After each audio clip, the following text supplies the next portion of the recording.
Bismillahirrahmanirrahim. Assalamualaikum warahmatullahi wabarakatuh. Selamat malam semuanya. Di video kali ini pembahasan tentang kisi-kisi asesmen semester genap sejarah Indonesia kelas 12 ya buat kalian. Semoga dimudahkan dalam mengerjakan soalnya. Nah, slide pertama ini dalam ancaman disintegrasi ada 3 penyebab. Di antara ada ideologi, kepentingan, dan sistem pemerintahan. Nah, saya ambil contoh misal untuk ideologi ini ada PKI Madiun ya, yang itu tujuan musuh ya, ingin mendirikan Republik Soviet Indonesia. Terus kalau kepentingan contoh ada APRA, Angkatan Perang Ratu Adil yang dipimpin oleh Raymond Westerling.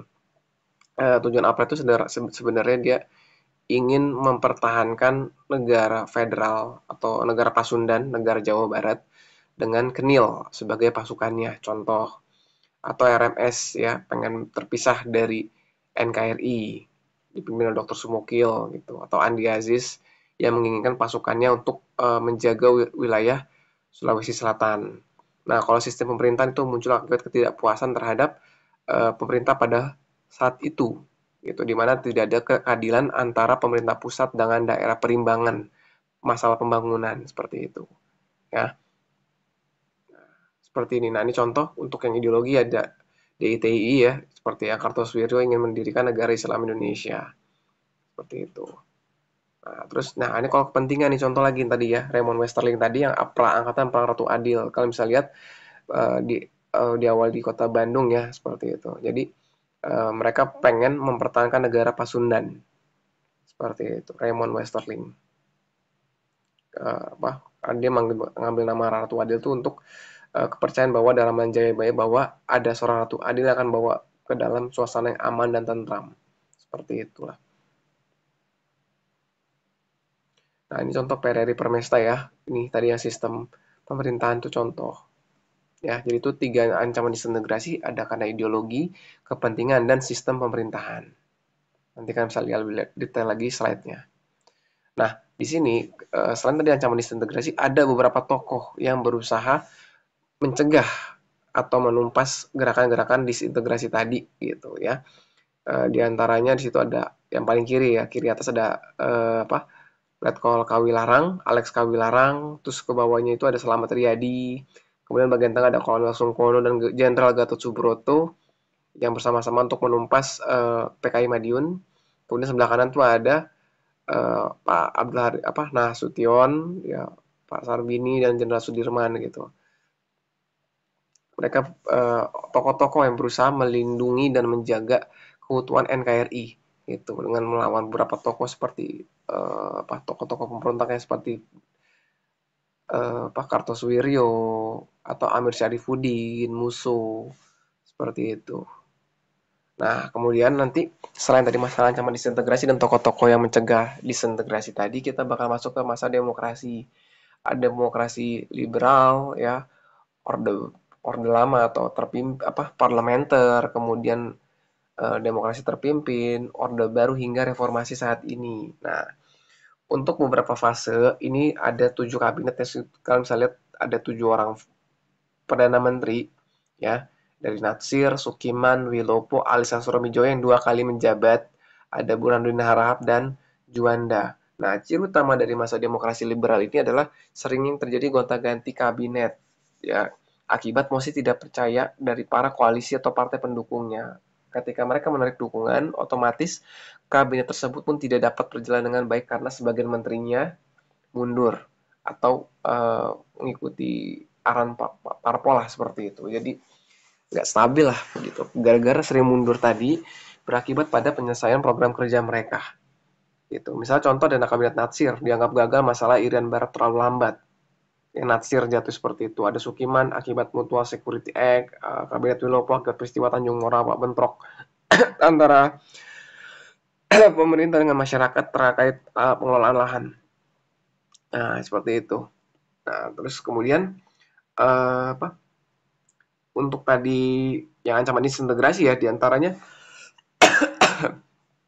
yang PDI Permesta tadi itu kan ada ya pemerintahan revolusioner Republik Indonesia tadi nih di slide sebelumnya ya. Nih yang PDI Permesta itu di sini ada kepentingan Amerika. Konteksnya pada waktu itu sedang perang dingin dan Amerika tidak ingin Indonesia itu jatuh atau dekat ke negara-negara blok komunis seperti Soviet atau blok timur gitu. Makanya di sini ada secara nggak langsung ya dukungan Amerika gitu. Ya, di antara ada apa pilot pesawat asing yang yakni agen CIA gitu waktu itu. Nah, terus lanjut lagi ya. Nah, di sini kita di demokrasi liberal itu ada program kerja yang sesuai. Ada Burhanuddin Harahap pemilu.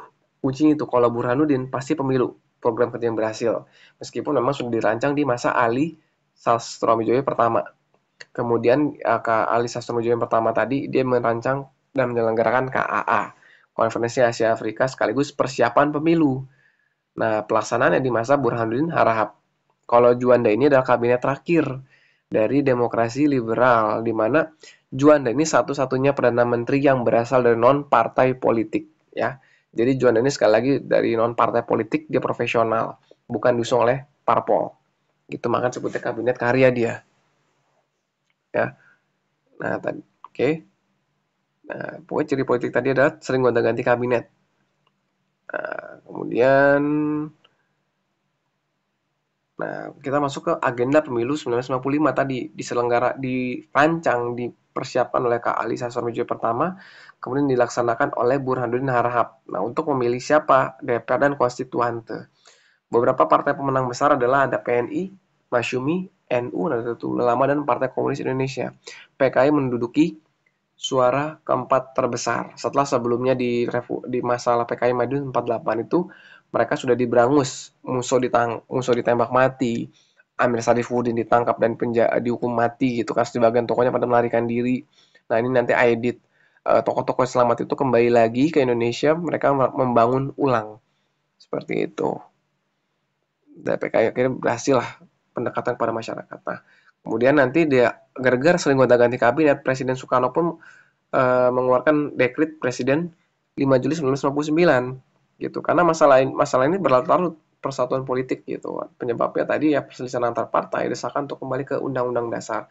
Ditambah lagi konstituante hasil pemilu sebelumnya di tahun 55 tadi gagal dalam menyusun Undang-Undang Dasar yang baru sehingga Presiden pun mengusulkan agar Undang-Undang yang sebelumnya 45 tadi 1945 diberlakukan kembali gitu sekaligus membubarkan konstituante melalui dekret Presiden 5 Juli ya. Isinya ada 3 pembubaran konstituante, berlakunya kembali Undang-Undang Dasar 1945 dan tidak berlakunya kembali UUDS dan akan dibentuk MPRS dan DPAS. Ya, jadi kalau secara langkah itu langkah tepat ya dalam menyelamatkan keutuhan bangsa lah dari perpecahan politik gitu. Nah, nanti Presiden Soekarno itu demokrasi terpimpin berlaku sampai bisa dikatakan terbitnya Super Semar ya. Super Semar di tahun 1966 gitu. Nah, sepanjang demokrasi terpimpin ada beberapa kebijakan baik dalam maupun luar negeri. Kita bisa lihat di dalam negerinya tadi ada ditetapkan sebagai presiden seumur hidup, pidato presiden jadi GBHN, garis besar haluan negara, pembentukan MPRS dan DPAS yang dipilih langsung oleh presiden. Dan untuk DPAS, Dewan Pertimbangan Agung sementara itu ketuanya adalah presiden sendiri. Dan kalian bisa baca seperti itu ya, Presiden Soekarno sebagai pemimpin tertinggi militer dengan dalam bentuk KOTI, Komando Operasi Tertinggi ini banyak. Itu pembentukan Front Nasional. Kemudian kebijakan luar negerinya ini cukup berani, diantaranya kemudian munculkan istilah Old Devo, Old Established Forces, dan NEVO, New Emerging Forces. Kemudian Presiden Soekarno pada masa itu juga keluar dari PBB, gitu. Ya akibat protes terhadap Malaysia diangkat sebagai anggota tidak tetap Dewan Keamanan PBB. Kemudian ada politik mercusuar ya, proyek-proyek besar untuk mengangkat Indonesia menjadi negara terkemuka. Terus ada politik poros ya, kita condongnya ke negara-negara blok timur gitu. Condongnya blok-blok timur gitu. Jadi kebijakan politik negeri kita tuh ada pembentukan politik poros Jakarta, Phnom Penh, Hanoi, Peking, Pyongyang, keluar dari PBB akibat protes terhadap Malaysia jadi anggota tidak tetap Dewan Keamanan, dan politik konfrontasi dengan Malaysia. Nah, ini konfrontasi dengan Malaysia, kalian bisa baca latar belakangnya bagi Soekarno. Latar belakangnya adalah Soekarno menganggap Federasi Malaya itu adalah bentuk neokolonialismenya Inggris. Seperti itu. nanti imbasnya ada ketegangan bilateral ya antar negara tetangga tadi terjadi. Gitu. Nanti Presiden Soekarno merespon dengan membentuk Dwi Kora nanti, Dwi Komando Rakyat. Gitu. Nah, masalah infografisnya. Nah, kemudian selain itu kita juga masalah pembebasan Irian Barat. Di antaranya ada membentuk mencetuskan Trikora ya, Trikomando Rakyat. Gitu. Ini dari tahun 52 harusnya kan selesai di masa KMB tahun 50, tapi berlatar sampai tahun 1963. Nanti ada setelah 63 dikembalikan oleh PBB, nanti diminta untuk melakukan jajak pendapat nanti. Itu. Setelah 63 jajak pendapat itu 1969 kalau nggak salah. Beberapa tahun kemudian gitu, karena banyak masalah politik yang terjadi di Indonesia. Gitu. Nah, ini dia nih, politik mercusuar, politik yang dijalankan oleh presiden pada masa demokrasi terpimpin untuk kepentingan politik luar negeri. Mereka intinya ingin jadi negara mercusuar yang dapat menerangi jalan bagi negara-negara baru, negara-negara yang tergabung dalam non-blok. Gitu. Sebenarnya proyek ambisius Presiden Soekarno diantaranya pembangunan ini ada HI, ada Kompleks Gelora Senayan atau GBK ya, Stasiun TVRI, Tugu Selamat Datang, Jembatan Semanggi, pembangunan Monas dan Masjid Istiqlal. Ini politik mercusuar. Nah, salah satu tadi Gelora Bung Karno atau yang sekarang GBK ya, itu jadi tempat venue pelaksanaan Asian Games tahun 1963. Gitu. Nah, ini 1963. Jadi pada pembangunan kompleks olahraga stadion terbesar pada waktu itu, kemudian juga launching TVRI. Gitu, TVRI untuk menyiarkan siaran Asian Games untuk pertama kalinya.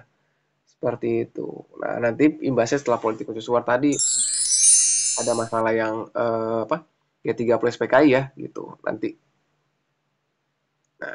Nah, ini kemudian nih setelah G30 tadi kan konflik tuh, situasi negara kacau ya, masyarakat kacau.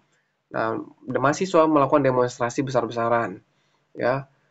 Puncaknya mereka melakukan tritura, pembubaran PKI beserta ormas-ormas ya, pembersihan kabinet dari unsur-unsur PKI dan penurunan harga kebutuhan pokok gitu. Dengan nanti pada saat demo tersebut ada mahasiswa yang tertembak ya.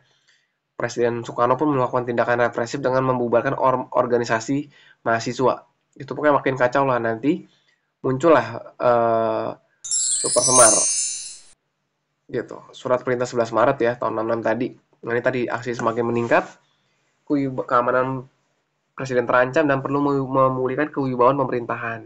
Isinya tadi mengambil segala tindakan yang dianggap perlu untuk terjaminnya keamanan dan ketenangan serta kestabilan jalannya revolusi. Nah, ini bisa dibilang suatu legalitas bagi Soeharto pada waktu itu sebagai pengemban mandat Super Semar untuk melakukan pengamanan gitu ya pada awalnya, tapi berubah nanti kewibawaan dia semakin meningkat dan punya kekuatan politik sampai imbasnya nanti dualisme kepemimpinan nasional gitu.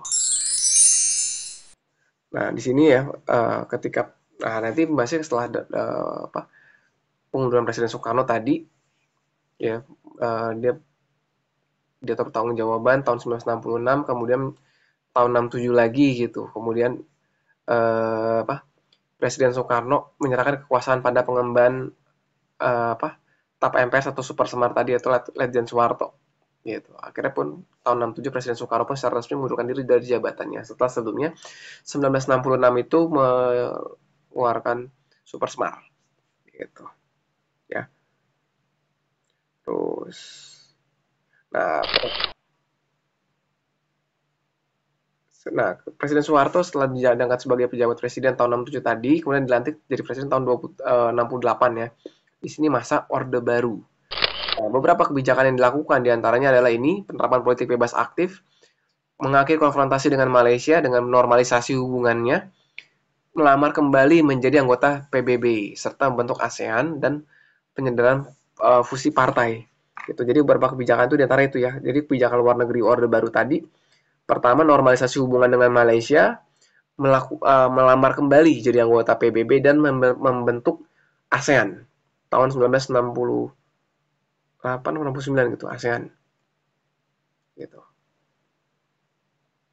Nah, di sini Orde Baru itu berusaha melakukan penataan kembali.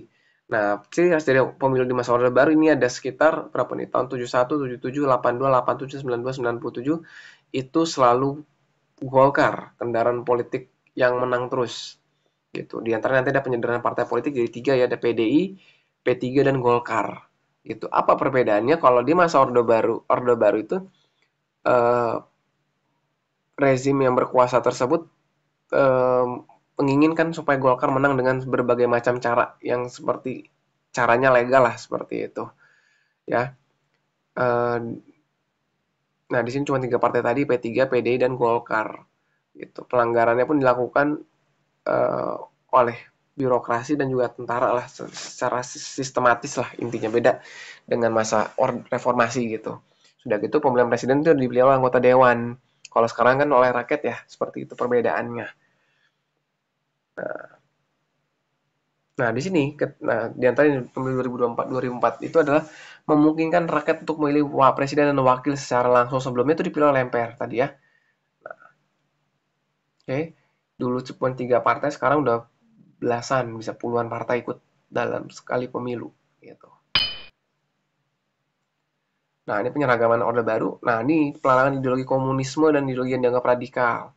Pancasila sebagai ideologi negara, mengenai menggagas mengenai P4, Eka Prasetya Pancakarsa. Nah ini ya P4 ini bisa dibilang salah satu ya cara untuk penyeragaman ya supaya masyarakat itu mengikuti Pancasila gitu sebagai asas tunggal seperti itu. Nah nanti lupa tadi di yang pemilu sebelumnya ya. Jadi tadi ada pelemahan dan pengendalian parpol ya. Di antara itu dibentuk penyederhanaan partai politik tadi ya, PDI, P3 dan Golkar.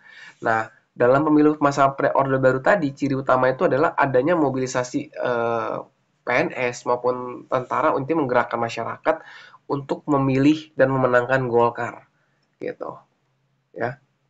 Terus nanti ada isunya juga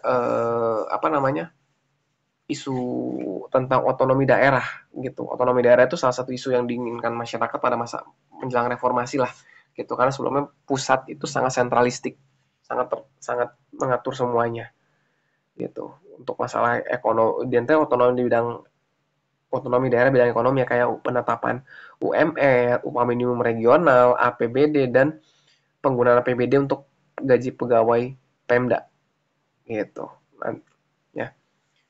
Nah, untuk pemilu tadi nih, tadi lupa saya bilang di pemilu tadi tuh dari jumlah peserta belasan partai yang baru. Kalau reformasi itu cuman, sorry, kalau di Orde Baru cuma tiga, di reformasi itu belasan gitu.